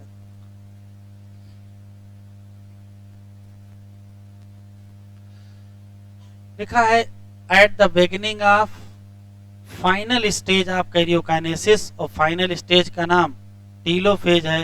क्रोमोसोम कहां पहुंच जाएंगे, कहां पहुंच जाएंगे, तो कहोगे पोल पर पहुंच जाएंगे, और पोल पहुंच के आराम नहीं करेंगे, फिर वहां क्या करेंगे, डीकंडेंस हो जाएंगे और लॉस कर देंगे क्या, इंडिविजुअलिटी। तो इंडिविजुअल क्रोमोसोम बहुत देर दिखाई नहीं पड़ेगा और क्या हो जाएगा, क्रोमैटिन मटेरियल कलेक्ट हो जाएगा कहां, पोल पर।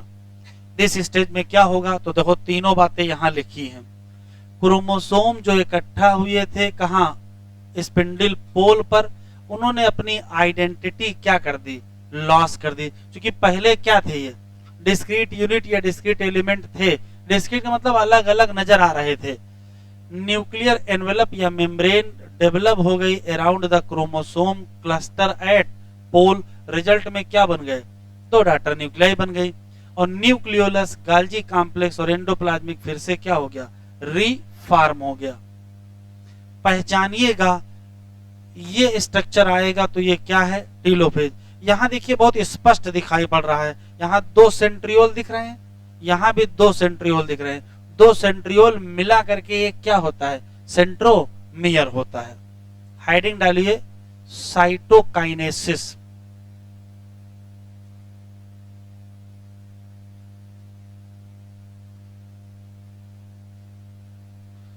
साइटोकाइनेसिस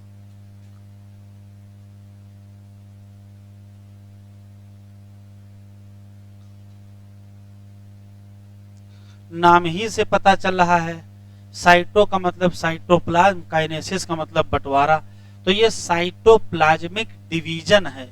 सवाल ये है कि साइटोप्लाज्मिक डिवीजन की जरूरत क्यों पड़ गई, तो देखो क्या हुआ है। तो पहला सवाल तो ये है कि ये है क्या,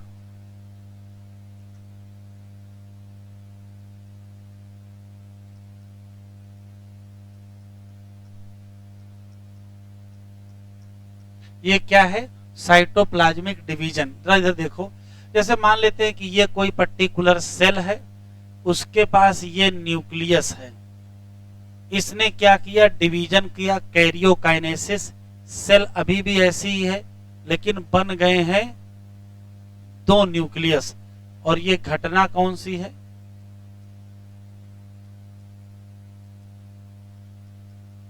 कैरियोकाइनेसिस। तो अभी स्थिति है कि मान लेते हैं कि ये क्रोमोसोम, इसमें 2n थे, और जो दो न्यूक्लियस बनेंगे दोनों में क्या होगा, 2n ही तो होगा। इसके पास क्या है, 2n नंबर क्रोमोसोम, इस न्यूक्लियस में भी क्या है, 2n, और इस न्यूक्लियस में भी क्या है, 2n। तो यदि साइटोकाइनेसिस नहीं करोगे तो क्रोमोसोम की संख्या तो डबल हो गई है। इसका मतलब है कि इस सेल को बांटा जाए, तो जब सेल को बांटेंगे तो हमको एक सेल ये मिलेगी, एक सेल ये मिलेगी, इसका न्यूक्लियस ये मिलेगा, इसका न्यूक्लियस ये मिलेगा, और दोनों सेल में इसमें भी क्या होगा, 2n, और इसमें भी क्या होगा, 2n, और ये है क्या, तो साइटोकाइनेसिस।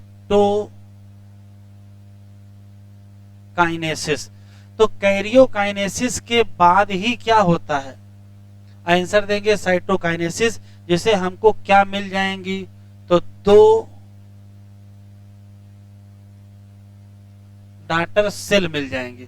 अब सवाल है ना करें अगर कैरियोकाइनेसिस के बाद साइटोकाइनेसिस, तो अगर एक बार नहीं करोगे तो दो न्यूक्लियस हो जाएंगे, एक बार और कैरियोकाइनेसिस कर लो तो 4 न्यूक्लियस, फिर 8 न्यूक्लियस, फिर 16 न्यूक्लियस, फिर 32 न्यूक्लियस।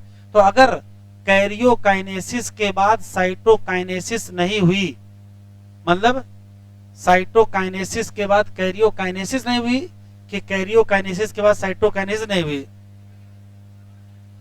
एंजियाटिम कैसे लिखा देखो, सबसे आखिरी line,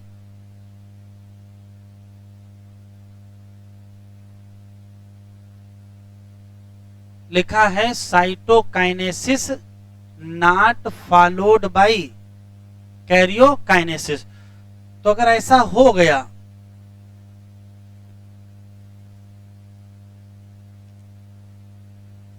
if cytokinesis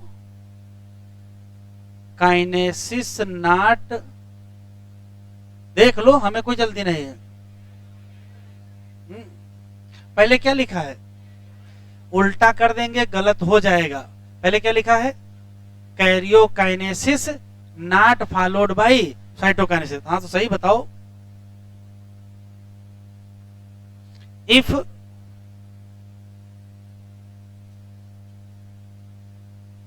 karyokinesis not followed by किसके द्वारा, साइटोकाइनेसिस। मतलब क्या है, इसका मतलब है कि कैरियोकाइनेसिस के बाद क्या ना हो, साइटोकाइनेसिस ना हो तो क्या होगा। तो देखो एक बार कैरियोकाइनेसिस हुई तो 2 न्यूक्लियस हुए, एक बार और कर लो तो 4, फिर 8, 16, 32, 64।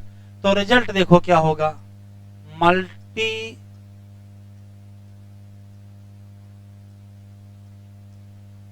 न्यूक्लिएटेड सेल बन जाएगी।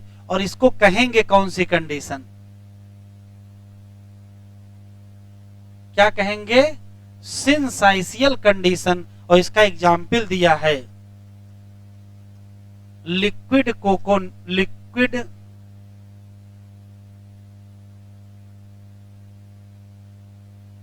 एंडोस्पर्म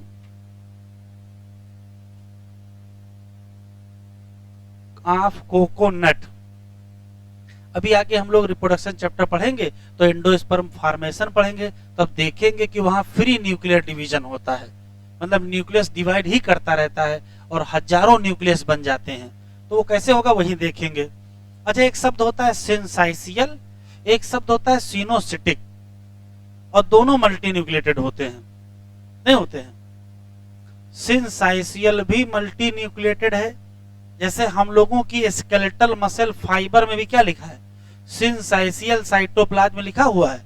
तो सिंसाइशियल होता है, सिनोसिटिक होता है, कहां लिखा है, तो सिनोसिटिक लिखा है hyphae of fungi specially Rhizopus. तो राइजोपस में सिंसिशियल लिखा है कि सिनोसिटिक लिखा है।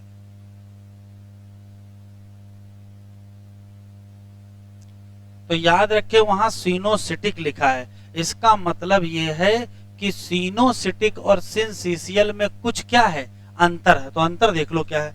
जैसे मान लेते हैं ये हाइफी है और ये सेप्टा बने हुए हैं, ऐसे ऐसे लगे हैं, और ये न्यूक्लियस, ये न्यूक्लियस, ये न्यूक्लियस, ये सब न्यूक्लियस हैं। फिर किसी कारण वह सेप्टा डिजॉल्व हो जाए।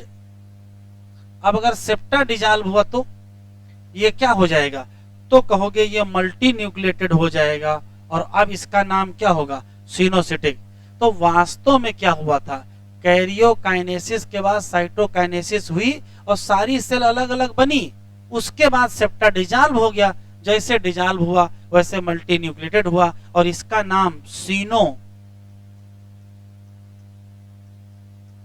क्या है, सिटिक है। तो सिनोसिटिक अलग होता है और सिंसाइशियल क्या होता है, अलग होता है। ये कब होता है, जब कैरियोकाइनेसिस के पीछे पीछे क्या नहीं होता है, साइटोकाइनेसिस। लिखो,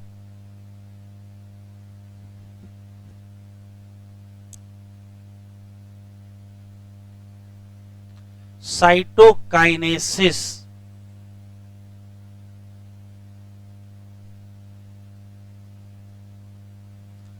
साइटोकाइनेसिस कैसे करेंगे, तो तरीके अलग अलग हैं। अगर हम एनिमल सेल में जाएंगे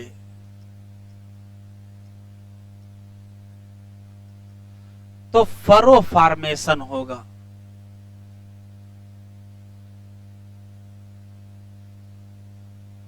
ये क्या है, तो सिंपल सी ये मान लेते हैं कोई पर्टिकुलर सेल है जिसके अंदर ये 2 न्यूक्लियस हैं, धीरे धीरे सेल मेम्ब्रेन में फरो बन जाएगी और धीरे धीरे ये फरो डीप होती जाएगी और दोनों टच कर जाएंगे। रिजल्ट में क्या होगा, एक सेल अलग एक सेल अलग हो जाएगी। तो फरो फॉर्मेशन में क्या होगा, धीरे धीरे फरो डीप होती है बस।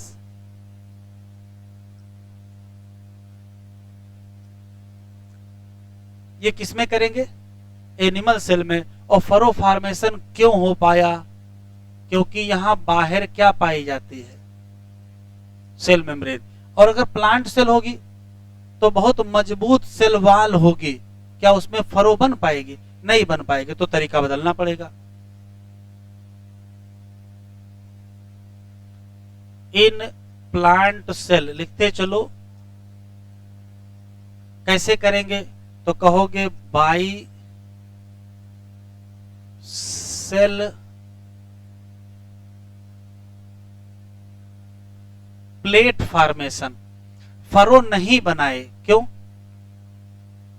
फरो नहीं बनाए, नॉट बाई फरो फॉर्मेशन, क्योंकि क्या पाई जाएगी यहां, सेल वॉल जो कि रिजिड होगी। अब सेल प्लेट बनाएंगे कैसे वो देखो। तो मान लेते हैं कि ये पर्टिकुलर कोई प्लांट सेल है, इसके पास दो न्यूक्लियस हैं, कैरियोकाइनेसिस हो ही चुकी है, ये बन जाएगी सेल प्लेट।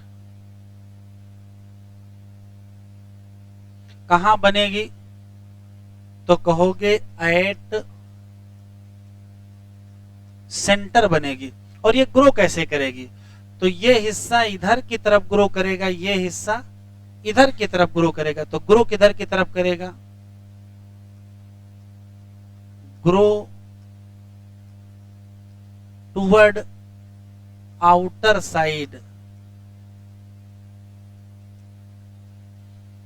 और जब आउटर साइड की तरफ ग्रो करेगा तो एक ना एक दिन ये इसको टच कर जाएगा, इसको टच कर जाएगा। तो रिजल्ट में क्या होगा, ये पर्टिकुलर प्लांट सेल थी और उसके अंदर बन जाएगी क्या,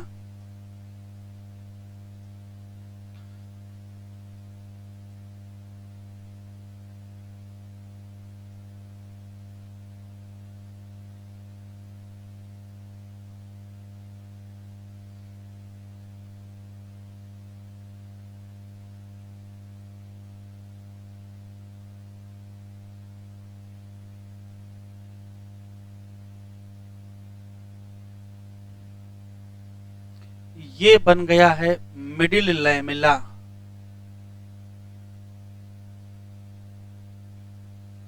मिडिल लैमेला ही तो दो प्लांट सेल की सेल वॉल के बीच पाया जाता है।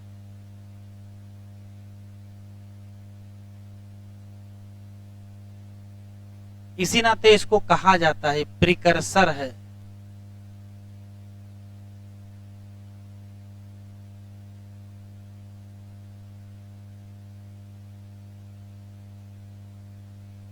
लैमेला या सेल वॉल, तरीका अलग है। यहां सेंटर से शुरू करके पेरिफेरी की तरफ जाएंगे, वहां पेरिफेरी से शुरू करके सेंटर की तरफ आएंगे। अभी तक साइटोकाइनेसिस से कोई सवाल एग्जाम में नहीं आया है। एक ही क्वेश्चन है, अगर कैरियोकाइनेसिस के बाद साइटोकाइनेसिस नहीं हुई तो क्या होगा, तो मल्टी न्यूक्लिएटेड सेल हो जाएगी, कहोगे syncytial, example liquid endosperm of coconut. बस इतना क्वेश्चन है, हो गया, पढ़ें।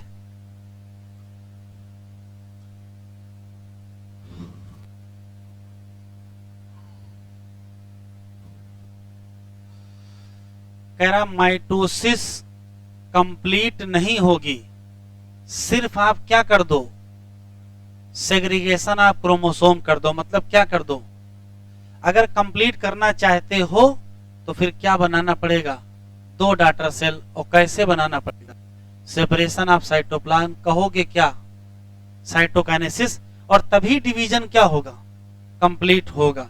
तो डिवीजन कंप्लीट कब होगा, जब साइटोकाइनेसिस हो जाएगी। अगर साइटोकाइनेसिस नहीं हुई तो डिवीजन कंप्लीट नहीं होगा। एनिमल सेल में cytokinesis achieve by appearance of furrow in plasma membrane. Furrow धीरे धीरे क्या होता जाएगा, डीप होता जाएगा और अल्टीमेटली ज्वाइन कर जाएगा कहां, सेंटर में, और डिवाइड कर देगा साइटोप्लाज्म इनटू 2। लेकिन प्लांट सेल में मजबूरी है, यहाँ इन एक्सटेंसिबल क्या है, सेल वाल है। इसी नाते साइटोकाइनेसिस का तरीका क्या होगा, अलग होगा। करेंगे क्या, वाल फॉर्मेशन कहां शुरू करेंगे, सेंटर में शुरू करेंगे, और क्या करेंगे, और धीरे धीरे ग्रो करेंगे बाहर की तरफ, और बाहर की वाल से मिल जाएंगे। जो न्यू सेल वाल फॉर्मेशन है वो सिंपल प्रिकर्सर से स्टार्ट होगा, जिसको कहेंगे क्या, सेल प्लेट। रिप्रेजेंट किसको करेगा, ये मिडिल लैमेला बिटवीन द वाल। At the time of cytoplasmic division जितने ऑर्गेनेल होंगे, जैसे माइटोकॉन्ड्रिया या प्लास्टिड, वो भी तो डिस्ट्रीब्यूट हो जाएंगे दोनों डॉटर सेल में। यहां से काम का, इसके ऊपर भले ही कुछ नहीं याद रखिए। इन सम ऑर्गेनिज्म कैरियोकाइनेसिस के बाद क्या नहीं होता है, not followed by cytokinesis, result of which multi nucleated condition बनेगी। नाम क्या, सिंसाइसियम, और एग्जाम्पल क्या, लिक्विड एंडोस्पर्म। ध्यान से देखें, तो जब बंटवारा होगा तो एक सेंट्रोसोम इस सेल में आ गया और दूसरा सेंट्रोसोम इस सेल में चला गया।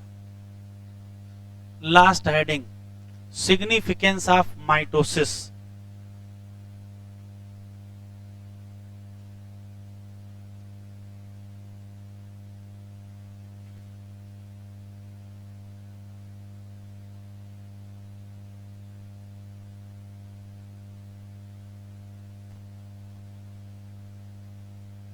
माइटोसिस का क्या महत्व है,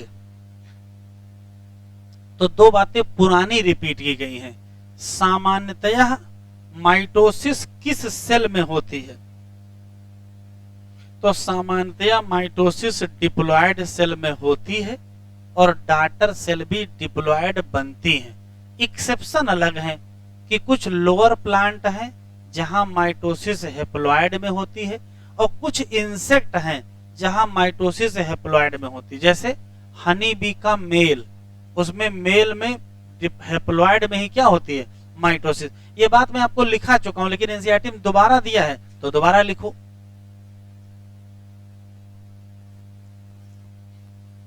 सामान्यतः mitosis seen in diploid cell, वो अलग बात है। In plant and animal, exception अलग है।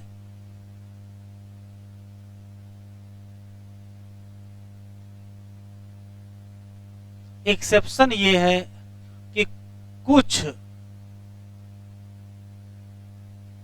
लोअर प्लांट और कुछ इंसेक्ट्स में क्या होता है, माइटोसिस इन हेप्लॉयड सेल। फिर सवाल तीसरा है कि माइटोसिस क्यों करेंगे,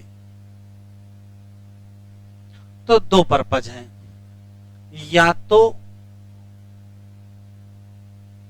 ग्रोथ करेंगे या तो रिपेयर करेंगे। एनसीईआरटी में लिखा है मल्टी सेलुलर ऑर्गेनिज्म में जो ग्रोथ होती है उसके पीछे मेन चीज क्या है, माइटोसिस ही होती है। वो चाहे प्लांट हो चाहे एनिमल, बस फर्क ये है कि एनिमल की ग्रोथ एक निश्चित समय के बाद रुक जाती है, ठीक है, लेकिन प्लांट की जीवन पर्यंत होती है। क्यों? क्योंकि प्लांट में जो माइटोसिस होती है वो मेरिस्टेमेटिक टिश्यू में होती है, और मेरिस्टेमेटिक टिश्यू दो जगह मिलेगा, या तो रूट की टिप पर मिलेगा, शूट की टिप पे मिलेगा, या तो लेटरल मेरिस्टेम भी तो होगा जो सेकेंडरी ग्रोथ कराएगा। मल्टी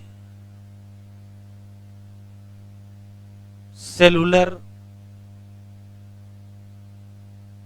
ऑर्गेनिज्म में ग्रोथ हमेशा किससे होती है? माइटोसिस से होती है। बस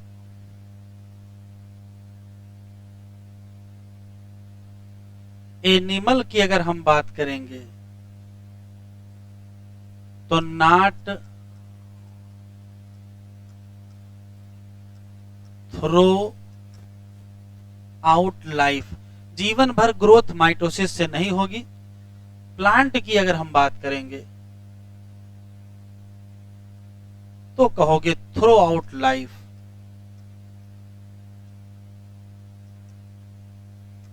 और क्यों?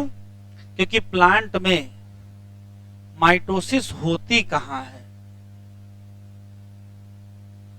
Meristem tissue, meristematic tissue. और मेरिस्टेमेटिक टिश्यू कहां मिलेंगे बेटा? या तो मिलेंगे रूट के टिप, या तो मिलेंगे shoot tip.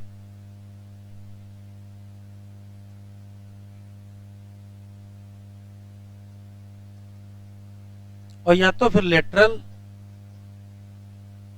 Meristem.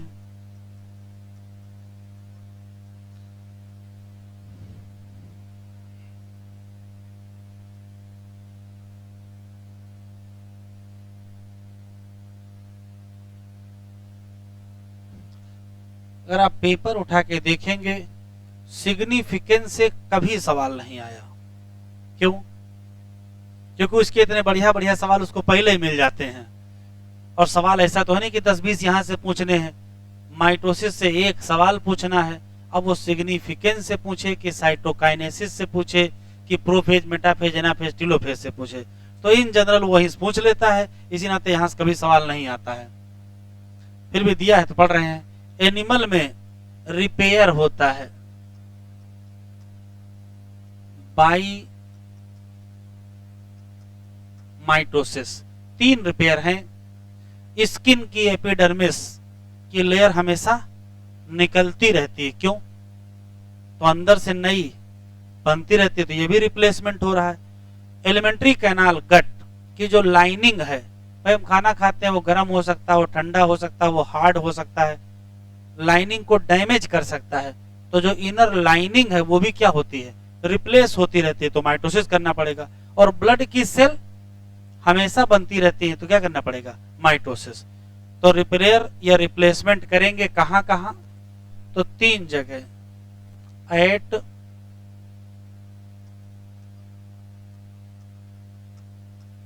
Outer surface of epidermis,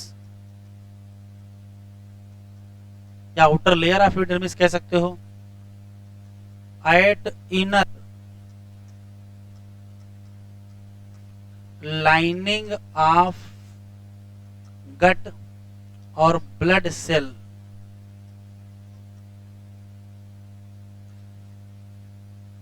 significance of mitosis में एक ही लाइन है जो आपके काम की है, जो अभी तक नहीं बताई है, केवल एक लाइन। आखिर माइटोसिस की आवश्यकता क्यों पड़ी? बढ़िया बढ़िया चल रहा था, सेल थी, न्यूक्लियस था, क्रोमैटिन थे, ऑर्गेनेल थे, सारी एक्टिविटी तो हो रही थी, तो डिवाइड करने की क्या आवश्यकता आन पड़ी? कुछ तो समस्या हुई होगी। लिख लिया ये, पढ़े आगे।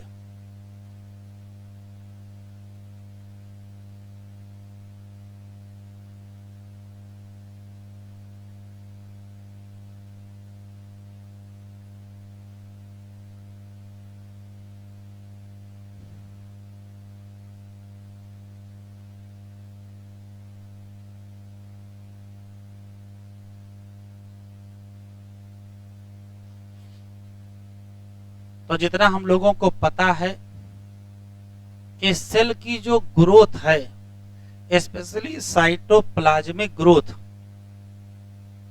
वो कभी बंद नहीं होती है, मतलब कंटिन्यूअस होती है। तो देखो क्या असर पड़ता है। जैसे मान लेते हैं कि ये कोई पर्टिकुलर सेल है, इस सेल के अंदर न्यूक्लियस है, इसमें दो चीजें पाई जाएंगी, ये है न्यूक्लियस और ये है साइटोप्लाज्म। मान लेते हैं कि साइटोप्लाज्म का अमाउंट भी 2 है और न्यूक्लियस का अमाउंट भी 2 है। तो इस सेल का न्यूक्लियोसाइटोप्लाज्मिक रेशियो निकालेंगे तो 2/2, आंसर आएगा 1.0। ठीक है, कोई दिक्कत नहीं। लेकिन इस सेल की एक आदत है कि साइटोप्लाज्मिक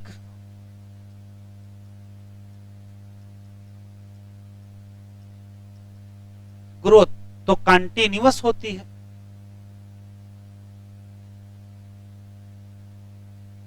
तो अगर कंटिन्यूअस होगी तो थोड़ी देर बाद हाल देखो बदल जाएगा। मान लेते सेल इतनी बड़ी हो गई, उसका न्यूक्लियस अभी भी उतना ही बड़ा है। ये है न्यूक्लियस, जो भी मान लेते 2 ही है। ये है साइटोप्लाज्म और मान लेते हैं ये 4 हो गया है, जितना था उसका डबल हो गया। ठीक है, तो इस पर्टिकुलर सेल का न्यूक्लियोसाइटोप्लाज्मिक रेशियो, तो न्यूक्लियस कितना रखोगे? 2 ही रखोगे, साइटोप्लाज्म 4 रखोगे, आंसर कितना आ जाएगा? 0.5 आया। तो फर्क पड़ गया है।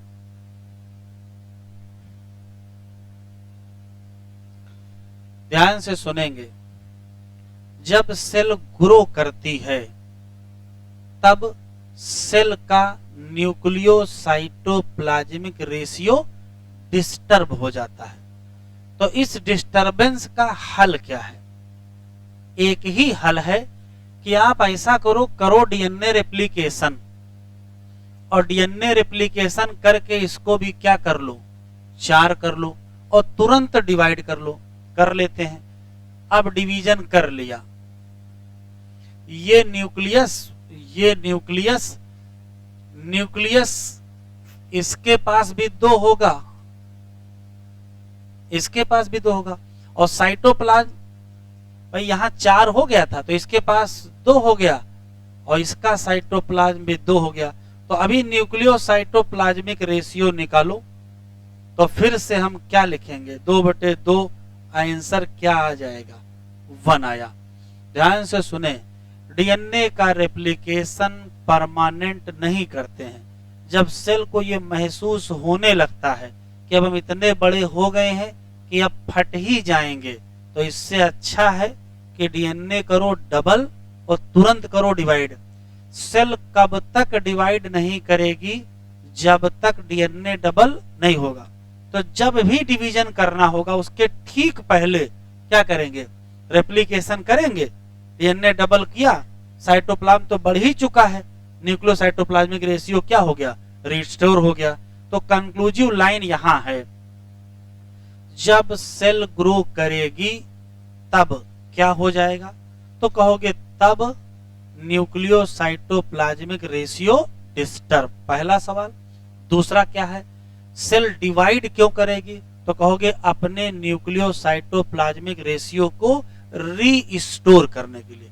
बना लीजिए, लिख लीजिए।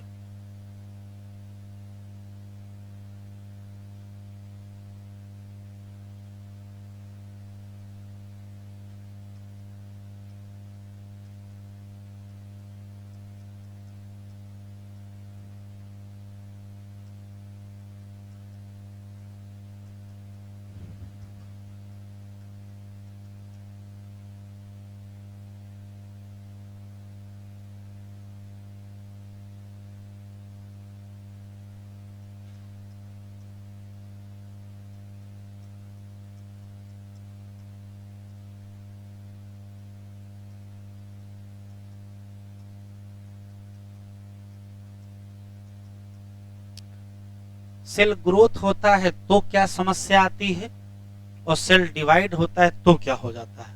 तो जब ग्रोथ होती है तो डिस्टर्ब हो जाता है क्या, न्यूक्लियोसाइटोप्लाज्मिक रेशियो। हल एक ही है, सेल को डिवाइड करिए और फिर से क्या करिए, रीस्टोर करिए। फिर से ग्रोथ होगी, फिर से डिवीजन होगा, फिर से ग्रोथ होगी, फिर से डिवीजन होगा। तो जब जब प्रॉपर्टी ज्यादा होगी तब तब क्या होगा, डिवीजन जरूर हो जाएगा, क्योंकि दिमाग खराब हो जाएगा। तो क्या डिस्टर्ब हो जाएगा, इनका न्यूक्लियोसाइटोप्लाज्मिक रेशियो डिस्टर्ब है।